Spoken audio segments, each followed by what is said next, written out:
दोस्तों नमस्कार। आने वाली 17 और 18 तारीख को बेंगलोर में विपक्ष के राजनीतिक दलों की बैठक होने जा रही है। 25 दलों को आमंत्रण भेजा गया है। एक खबर ये भी आ रही है कि इसमें सोनिया गांधी शिरकत करेंगी और शिरकत ही नहीं करेंगी बल्कि विभिन्न राजनीतिक दलों के प्रमुखों को वो रात्रि भोज देंगी, यानी डिनर कराएंगी। तो सवाल ये है कि इस डिनर डिप्लोमेसी के मायने क्या है? क्या वजह है कि सोनिया गांधी को खुद सक्रिय होना पड़ रहा है इस उम्र में, जब वे बेहद बीमार भी हैं और इस समय 77 ईयर्स की हैं, 77 साल की हैं। क्या वजह है कि सोनिया गांधी बेंगलोर पहुंचेंगी और क्यों उन्हें इस तरह की कवायद करनी पड़ रही है? क्या वे इस विपक्ष की एकजुटता में महत्वपूर्ण साबित हो सकती हैं? लोग ये मानते हैं कि सोनिया गांधी के आने से विपक्ष के कुछ राजनीतिक दलों के नेताओं का जो संकोच है वो दूर होगा। सोनिया गांधी में वो सहजता और वो ताकत है, वो आत्मबल है कि वे मायावती को भी मनाने का मादा रखती हैं। ममता बनर्जी जो गाहे बगाहे कुछ इस तरह के संवाद करती रहती हैं, कुछ इस तरह के सवाल उठाती रहती हैं कि जिससे विपक्षी एकजुटता थोड़ी प्रश्नांकित होने लगती है। तो क्या सोनिया गांधी की सक्रियता से मायावती हो या ममता बनर्जी या फिर स्टालिन हो या तमाम लेफ्ट के लोग जो यूपीए 1 और 2 के दौरान सोनिया गांधी के उस राष्ट्रीय सलाहकार परिषद से जुड़े हुए थे, या वो यूपीए की सरकार में जो राजनीतिक दलों का गठबंधन था जितना मजबूत था, उसके पीछे सोनिया गांधी एक बड़ी ताकत थी।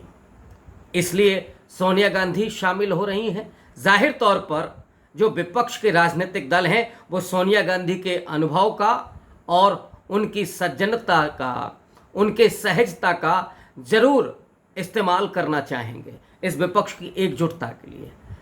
सोनिया गांधी बेहद शालीन और बेहद खामोश रहने वाली है, लेकिन उनकी अपनी निष्पक्षता, उनका लोकतांत्रिक स्वभाव यूपीए 1 और 2 के दरमियान भी इस देश ने देखा। तो क्या यही स्वभाव और यही लोकतांत्रिक उनका स्वभाव इस देश में विपक्ष को नई मजबूती देगा? सोनिया गांधी का जीवन बेहद रोमांचक और उतार चढ़ाव से भरा रहा है। कैम्ब्रिज के दौरान जब राजीव और सोनिया गांधी पढ़ाई कर रहे थे, वहीं पर उनकी मुलाकात होती है, दोनों में प्रेम होता है और प्रेम के बाद राजीव और सोनिया ने एक साथ रहने का ख्वाब भी देखा। लेकिन सोनिया के परिवार का संकोच था, संकोच ही नहीं बल्कि उनके पिता की तो दृढ़ता थी कि सोनिया किसी दूर देश में जाकर के ना रहें, शादी ना करें। लेकिन राजीव से मिलने के बाद सोनिया के पिता ने इस बात को समझ लिया कि सोनिया चाहे इटली में रहें या सुदूर भारत में, ये सही सलामत और बेहतर होगी। वहीं से ये सार्वजनिक जीवन शुरू होता है सोनिया और राजीव का। भारत में वे दाखिल होती हैं, शादी करती हैं। शादी के बाद 2 बच्चों को जन्म दिया, राहुल गांधी और प्रियंका गांधी। सोनिया गांधी जो इटली से आई हैं, लेकिन अपनी सास इंदिरा गांधी के साथ और संजय गांधी, मेनका गांधी के साथ बेहद सरल, सहज और मिलनसार भाव के साथ रहती हैं। उनके जीवनीकार तो यहाँ तक लिखते हैं कि संजय गांधी की पसंद जानकर के मेनका गांधी से शादी कराने का श्रेय खुद सोनिया गांधी को है। लेकिन वही मेनका गांधी जब इंदिरा गांधी से झगड़ने के बाद, ये झगड़ा उन दोनों की वजह से ही हुआ होगा, जब वो घर से बाहर निकल करके जाती हैं और संजय गांधी की मौत हो चुकी है, वरुण सिर्फ 2.5 साल के हैं। उस वरुण को, उस बच्चे वरुण को पालने में, उसकी परवरिश करने में सोनिया गांधी सबसे आगे रहती हैं। यही कुछ कारण है कि इंदिरा गांधी की वो बेहद चहेती रही। लेकिन आलोचकों ने तो ये आरोप लगाया कि सोनिया गांधी ने अपनी सास को अपने काबू में रखा और मेनका गांधी से उनका झगड़ा करा दिया। जबकि सच्चाई ये है, और खुद इंदिरा गांधी के अपने तमाम जज्बात और तमाम उनके भावनाएं इस बात की गवाह हैं कि सोनिया गांधी के बारे में जो उन्होंने सोचा था कि ये इटली की हैं, विदेशी मूल की हैं, लेकिन वो ज़्यादा भारतीय और ज़्यादा मिलनसार साबित हुई। वही सोनिया गांधी जो अपने सामने दो दो परिवार के लोगों की मौत को देखते हैं। जब इंदिरा गांधी की हत्या हुई 30 जनवरी 1984 को, उस समय जो ताबड़तोड़ गोलियां चलीं, सोनिया गांधी बाथरूम में थीं, नहा रही थीं।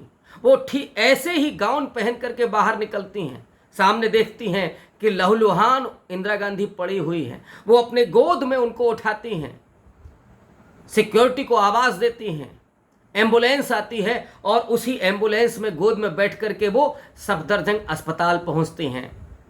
उनकी सारी ड्रेस लहू से सराबोर है, लेकिन वो अपनी सास इंदिरा गांधी को किसी तरीके से बचाना चाहती हैं। इतिहास की वो तिथि सबको मालूम है कि इंदिरा गांधी उस दिन चली गई। फिर एक और बुरी खबर सोनिया गांधी ने सुनी 21 मई 1991 की, जब उनके पति राजीव गांधी की एक बम धमाके में हत्या कर दी गई। सोनिया गांधी कितनी विचलित हुई होंगी, लेकिन बावजूद इसके उन्होंने अपने 2 बच्चों की खातिर अपने आप को संभाला। लेकिन शायद वे इस राजनीति में नहीं दाखिल होना चाहती थी। उसके पहले भी आपातकाल का चाहे समय रहा हो, जिसमें आरोप लगा कि सोनिया गांधी अपने पति को लेकर के इटली चली गई थी। सोनिया गांधी उसके बाद भी राजनीतिक जीवन में नहीं दाखिल होना चाहती थी। वो चाहती थी कि अपने पति और अपने बच्चों के साथ वो एक साधारण जीवन व्यतीत करें। राजीव गांधी के पास वो कौशल था, वो पायलट थे। सोनिया गांधी के बस इतना सा ही ख्वाब था, लेकिन कायनात को कुछ और ही मंजूर था। पहले इंदिरा गांधी को खोया, फिर अपने पति को खोया। देवर तो पहले ही जा चुका था। सोनिया गांधी के सामने मजबूरियां थीं, मुश्किलें थीं, पार्टी का दबाव था, गांधी परिवार के जो नज़दीकी लोग थे उनका दबाव था, लेकिन सोनिया गांधी ने खारिज कर दिया। ये पहला मौका था जब वो प्रधानमंत्री हो सकती थी। जिन लोगों ने सोनिया गांधी पर यह आरोप लगाया कि वो इस देश में आई तो प्रधानमंत्री बनने के लिए, या वो इस ख्वाब रखती थी, लेकिन ठोकर मारी उन्होंने 91 में, जिस समय नरसिम्हा राव प्रधानमंत्री बने, उस समय वो प्रधानमंत्री हो सकती थी। लेकिन उसके बाद कांग्रेस पार्टी का ग्राफ गिर रहा था। सीताराम केसरी पार्टी के अध्यक्ष थे। चीजें कुछ ठीक नहीं चल रही थी, तमाम लोगों का दबाव था, और हिचकते हुए सोनिया गांधी 1998 में पार्टी के अध्यक्ष बनती है। लेकिन राहुल और प्रियंका उस समय भी उनको मना रहे थे कि वो राजनीति में दाखिल ना हो। खुद सोनिया गांधी का भी कोई ऐसा मंसूबा नहीं था, लेकिन मैंने कहा कि कायनात को कुछ और ही मंजूर था। 98 में राष्ट्रीय अध्यक्ष होने के बाद वो जो राजनीतिक यात्रा चली, वहाँ से 2004 में एक बड़ी सफलता मिलती है। और जिस समय शाइनिंग इंडिया के नारे के साथ जो प्रमोद महाजन का दिया हुआ था, और पीएम इन वेटिंग कैंडिडेट के रूप में लाल कृष्ण आडवाणी को आगे बढ़ाया गया था, इस देश के नागरिकों ने रिजेक्ट कर दिया बीजेपी को, और कांग्रेस पार्टी को बड़ी सफलता मिली। बीपी सिंह, चंद्रशेखर, करुणानिधि, लालू यादव, रामविलास पासवान, मुलायम सिंह, ये तमाम लोग धीरे धीरे सोनिया के पीछे खड़े होने लगे थे। बीपी सिंह जो सोनिया गांधी को प्रधानमंत्री बनाना चाहते थे, वही बीपी सिंह जो राजीव गांधी को उनके प्रधानमंत्री पद से हटाने के लिए बेताब थे। उन पर बोफोर्स भ्रष्टाचार के आरोप लगाए थे। राजीव गांधी वो चुनाव हार भी गए थे 89 का।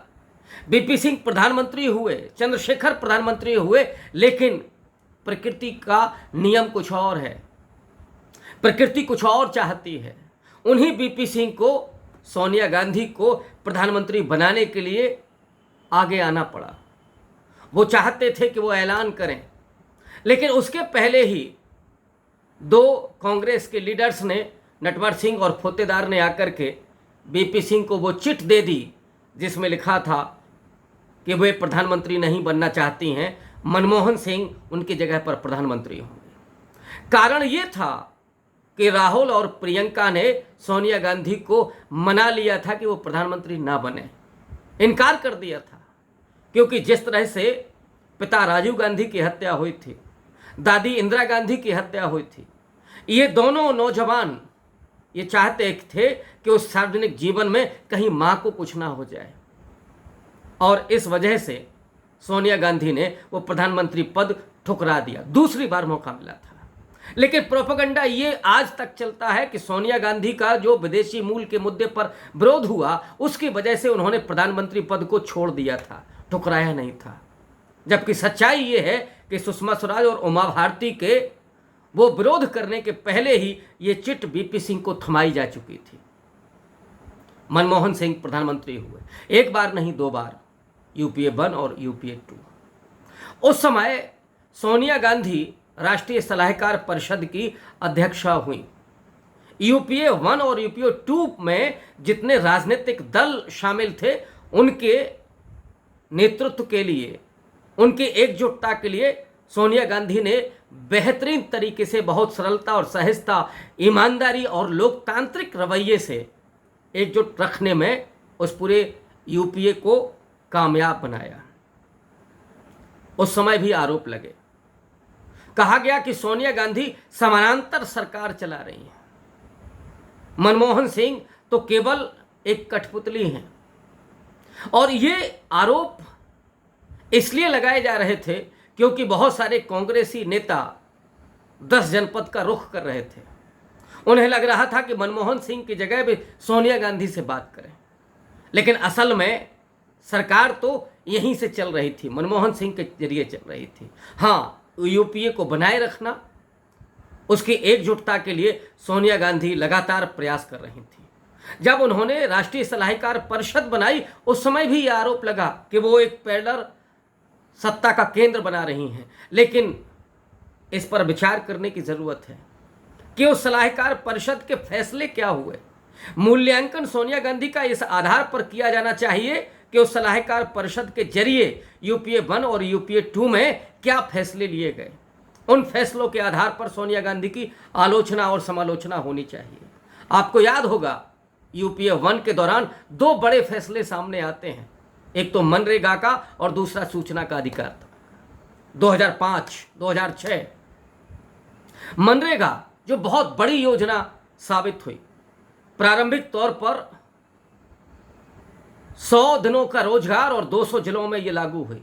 आगे चल करके ये प्रोजेक्ट पूरे देश में लागू हुआ, तो जहां गरीबी, गुर्बत और बेरोजगारी बढ़ रही थी, उस समय सूखे की भी स्थिति आई थी। उन दिनों में इस मनरेगा ने गरीबों को और जो प्रवासी मजदूर थे उनको गांव में रोजगार देने की बहुत बड़ी भूमिका अदा की। भुखमरी का जो आलम था वो कम होता है, आर्थिक उन्नति भी होती है। सूचना का अधिकार भारतीय नागरिकों के लिए बहुत बड़ा, सरकार को उत्तरदायी बनाने वाला अधिकार।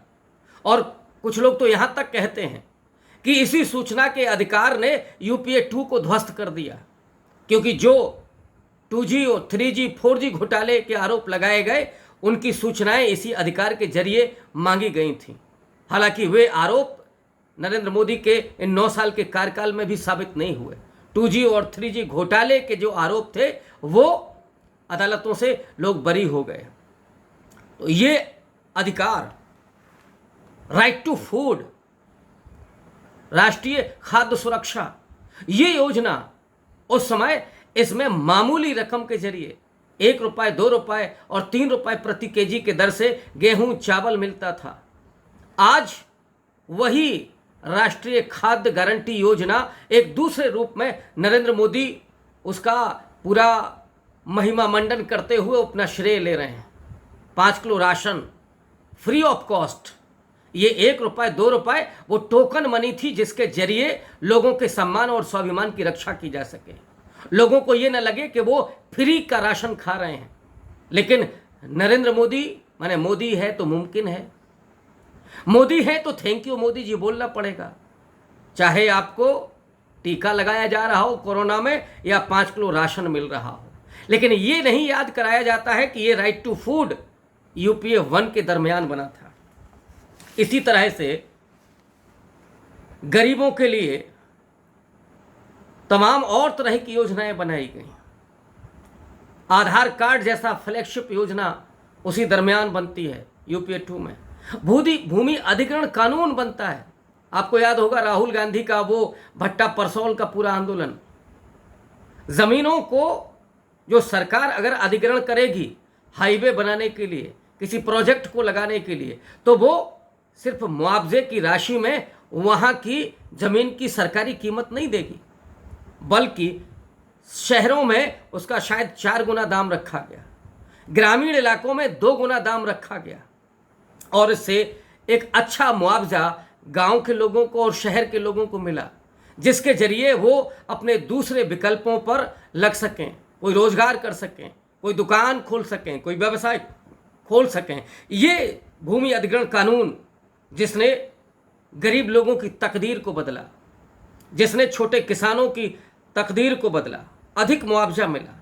इसी दरमियान महिलाओं की सुरक्षा के लिए, वो आपको याद होगा Delhi gangrape case, Nirbhaya case, उसमें पॉस्को एक्ट जैसा बना। और वो पॉस्को एक्ट, ये बात अलग है कि आज ब्रजभूषण शरण सिंह पर लागू नहीं होता है। उन तमाम महिला पहलवानों का जो यौन शोषण हुआ है, उस यौन शोषण पर कोई न्याय नहीं होने जा रहा है। लेकिन अगर यही घटना यूपीए 1 और यूपीए 2 के दरमियान होती तो ये पॉस्को एक्ट काम करता। इस समय तो वो सारे एक्ट, सारे कानून, सारे नियम बेमानी साबित किए जा रहे हैं, लेकिन एक बड़ा महिलाओं की सुरक्षा के लिए हथियार मिला था। इससे भी बड़ा महिलाओं के अधिकारों को लेकर के एक नया कानून, पंचायतों में 50% आरक्षण किया गया महिलाओं का। ये उपलब्धियां सोनिया गांधी के समय की, सूचना का अधिकार, मनरेगा, खाद्य सुरक्षा गारंटी योजना, शिक्षा का अधिकार, मूल अधिकार बनाया गया 6 से 14 वर्ष के बच्चों का, और उसी में मिड डे मील जैसी योजना वो आती है। इन तमाम उपलब्धियों को क्या सोनिया गांधी की उपलब्धि में नहीं शामिल किया जाएगा? अगर आप ये कह रहे हैं कि वो एक समानांतर सरकार चला रही थी, असल में वो समानांतर सरकार नहीं थी, बल्कि एक कॉमन मिनिमम प्रोग्राम के तहत इस देश के नागरिकों को मजबूत बनाने के लिए, इस देश के नागरिकों के जो मौलिक अधिकार हैं उनको समुन्नत करने के लिए, उनको सशक्त करने के लिए, सरकार को उत्तरदायी बनाने के लिए, गरीबों और मजलूमों के, उनके अपने बच्चों की सुरक्षा के लिए, स्वास्थ्य की गारंटी, शिक्षा की गारंटी, ये तमाम कानून उस दरमियान पास होते हैं। मनरेगा जैसा कानून, जिसे मोदी जी ने कहा कि वो गड्ढा है, वो उसको मैं ख़त्म नहीं करूँगा, उसको बंद नहीं करूँगा, लेकिन सवाल ये है कि उसके लिए फंड आप कितना रिलीज़ कर रहे हैं। मोदी जी की जो बेईमानी है वो तो सबको समझ में आ रही है। ये सोनिया गांधी आज जब विपक्ष की एकजुटता करने के लिए सक्रिय हो रही हैं, तो जाहिर तौर पर वो नीतीश कुमार से लेकर के ममता बनर्जी और मायावती से लेकर के सीताराम येचुरी तक को मनाने में और कॉमन मिनिमम प्रोग्राम को स्थापित करने में वो कामयाब होंगी। यूपीए की तरह वो एक महत्वपूर्ण संगठन विपक्ष को एकजुट बना करके कर सकती हैं, और इसीलिए वो 17 और 18 तारीख को बेंगलोर में शामिल होने जा रही हैं। अब देखना ये है कि सोनिया गांधी की ये डिनर डिप्लोमेसी है वो नरेंद्र मोदी को कितने आंसू रुलाएगी, क्योंकि यही कारण है कि नरेंद्र मोदी एनडीए को लेकर के सक्रिय हो गए हैं। वो नरेंद्र मोदी जिन्होंने अपने साथ के राजनीतिक घटकों की कोई चिंता नहीं की, और पिछले 9 साल के दरमियान 14 से 15 राजनीतिक दल धीरे धीरे बीजेपी से निकल करके बाहर हो गए, क्योंकि नरेंद्र मोदी को जो मैंडेट मिला 2014 में 282 सीटें, 2019 में 330 सीटें, तो वो उस अहंकार में कि उनको लगता है कि अकेले उनके चेहरे पर चुनाव जीता जा सकता है। वो डिलीवरी करें या ना करें, लोगों की चिंता करें या ना करें, वो उत्तरदायी हों या ना हों, लेकिन उनकी ब्रांडिंग के जरिए चुनाव जीता जा सकता है। आज जब एंटी इनकम्बेंसी का इतना प्रभाव देश में है, राहुल गांधी की लोकप्रियता बहुत तेजी से बढ़ रही है, मल्लिकार्जुन खड़गे कांग्रेस पार्टी के बड़े संगठनकर्ता के रूप में सामने आ रहे हैं, वो दलित कार्ड भी कांग्रेस पार्टी खेल रही है। ऐसे में नरेंद्र मोदी के पेशानी पर बल ही नहीं है बल्कि पसीने भी आ रहे हैं। इसलिए अब वो चिराग पासवान को भी आमंत्रित कर रहे हैं, वो एनडीए के कुछ और नए राजनीतिक दलों को आमंत्रित कर रहे हैं। लेकिन सवाल ये है कि क्या मोदी का अहंकार इससे कम हो जाएगा या वे राजनीतिक दल मोदी के अहंकार से अपरिचित हो जाएंगे? ऐसा लगता तो नहीं है, लेकिन सोनिया गांधी का अपना अनुभव, सोनिया गांधी के जीवन का अपना सहजता, लोकतांत्रिक स्वभाव और इस देश के नागरिकों के प्रति उनकी प्रतिबद्धता, उनके भलाई के लिए, उनके बच्चों के स्वास्थ्य और शिक्षा के लिए ये जो गारंटी उस समय दी गई थी इस देश के मजदूरों और किसानों के लिए, आप याद कीजिए उस समय किसानों के कितने ऋण माफ हुए थे। तो किसान, मजदूर, दलित, महिलाएं, उन सब के लिए जो यूपीए 1 और 2 में जो काम किए गए थे, सोनिया गांधी उसके पीछे निश्चित रूप से थीं। और इसीलिए आज उनकी ज़रूरत महसूस हुई उस विपक्ष को, और इसीलिए वो पहुंच रही हैं बेंगलोर डिनर देने के लिए। लेकिन उस डिनर में इस देश का भाग्य भी तय होगा, तकदीर भी तय होगी, और इस 24 में आने वाले समय में क्या इस देश की सियासत भी बदलेगी, ये तो आने वाला वक्त बताएगा। बहुत बहुत शुक्रिया।